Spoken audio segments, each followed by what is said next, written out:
everybody, I'm Nurse Heather and I'm here to do a community presentation on vaping, okay? Like I said, I'm Nurse Heather, this is year 20 for me in the school system, but I am back in school at Athens State getting my Bachelor's of Nursing, my BSN, and I will be recording this program today. Before we get started with all the information, we're gonna do a how much do you know about vaping pre-quiz. So let's answer some questions and see if we know. Is vaping not addictive, true or false? False. Okay. Most parents don't even know what a vaping device looks like, true or false? False. E-cigarettes produce a harmless water vapor. False. Over 25% of high school students use vape products. True. Young people who use e-cigarettes are more likely to smoke cigarettes in the future. True. And Juul vapes and other e-cigarettes are approved by the FDA to help people quit smoking. False. E-cigarettes are marketed to adults to help them quit smoking. True. Okay, let's see how we did. All right, so you were right, step number 2. Most parents don't even know what vaping devices look like. False. Some e-cigarettes look like regular cigarettes, cigars, and pipes, but many resemble USB flash drives, lipstick tubes, pens, and other everyday items. You got it that it was not harmless. It is harmless. It does harm the body. Let's see if we got all of them. And then number 7, e-cigarettes are marketed to adults to help them quit smoking. False. Although they are sometimes seen as alternatives to cigarettes to help smokers quit, many e-cigarettes are packaged in bright colors, and the juice is available in a fruit or candy flavor to appear. All right, so let's get into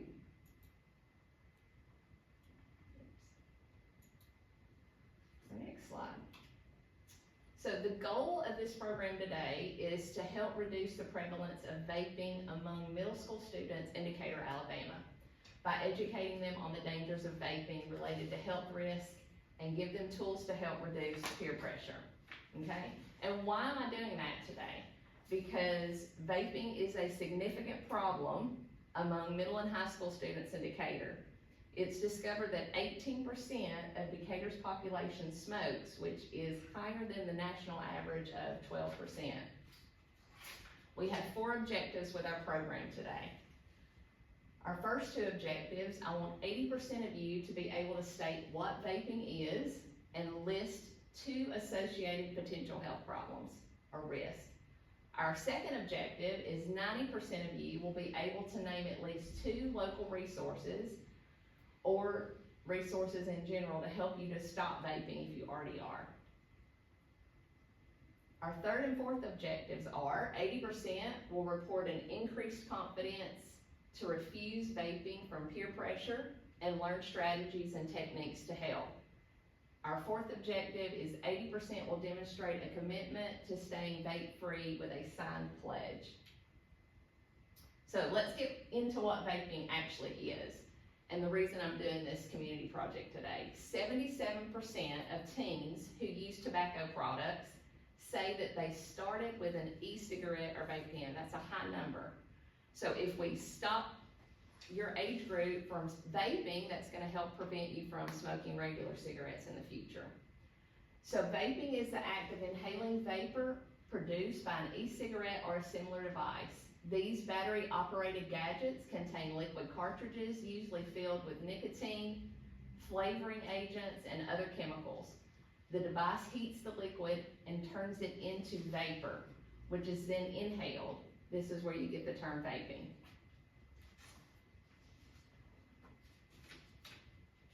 So our health risk for vaping. Let's start with the associated lung issues. You have asthma, lung scarring, and EVALI. Have any of you heard what EVALI is? It's a lung injury. It stands for e-cigarette or vaping product used associated lung injury. So it's a common thing that they're starting to see now. Your symptoms can be cough, shortness of breath, chest pain, vomiting, diarrhea, fever, and chills. So that's a new lung issue that they're seeing frequently now with vape users. Brain issues, it slows your brain development. It can affect your memory, your learning, your self-control, and your mood. And those are important things when you're going through your adolescence, middle, and high school ages, because your brain is still developing. And if you're vaping and you're decreasing and slowing your brain development, that's not a good thing. Other issues are, it causes addiction later on. It can increase your blood pressure. It can narrow your arteries, and explosions. So what do you think about explosions? What type of explosions you think I'm talking about? Like the device. Yeah, the device itself can explode so that you can get burned or other injuries from that. Okay, resources. So that was another one of our objectives.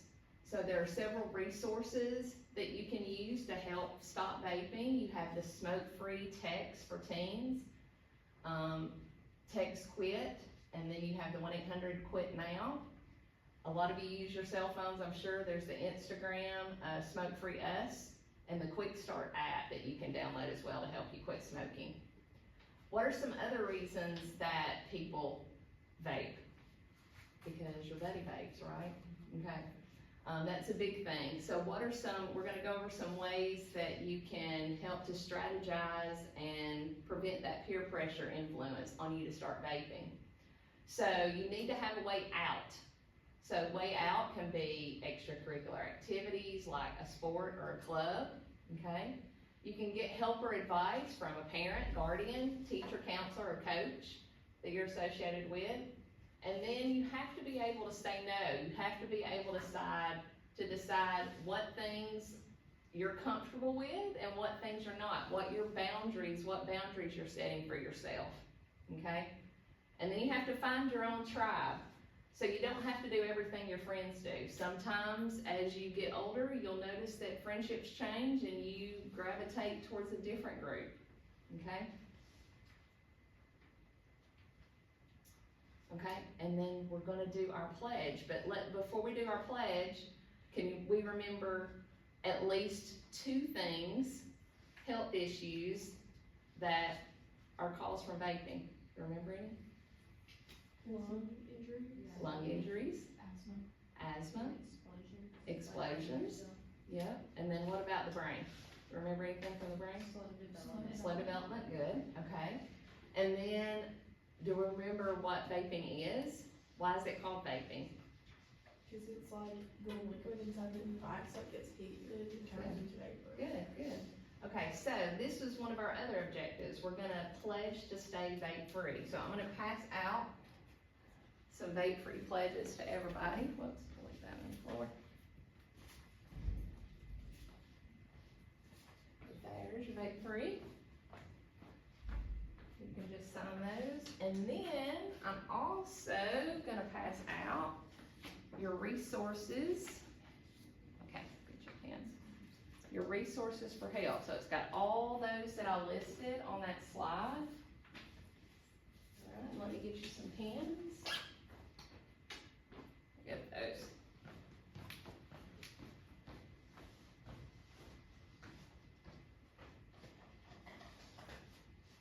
And then you'll keep your pens too, because we're gonna do an evaluation at the end, okay? There you go. There's a pen for everybody.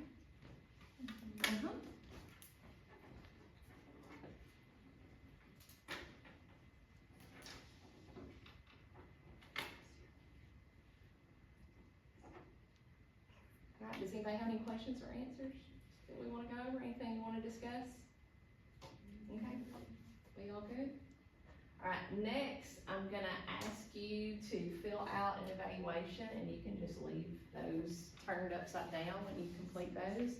And I'll go over these before you start to fill them out, okay?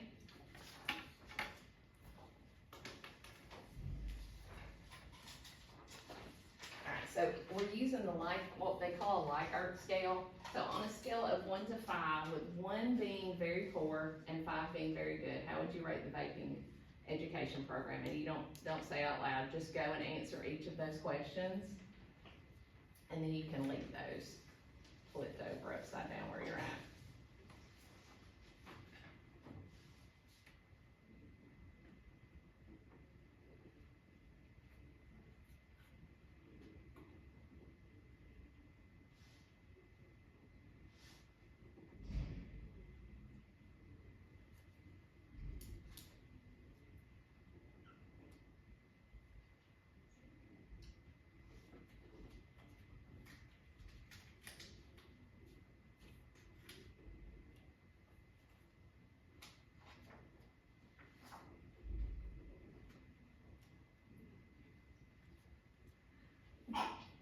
Bless you.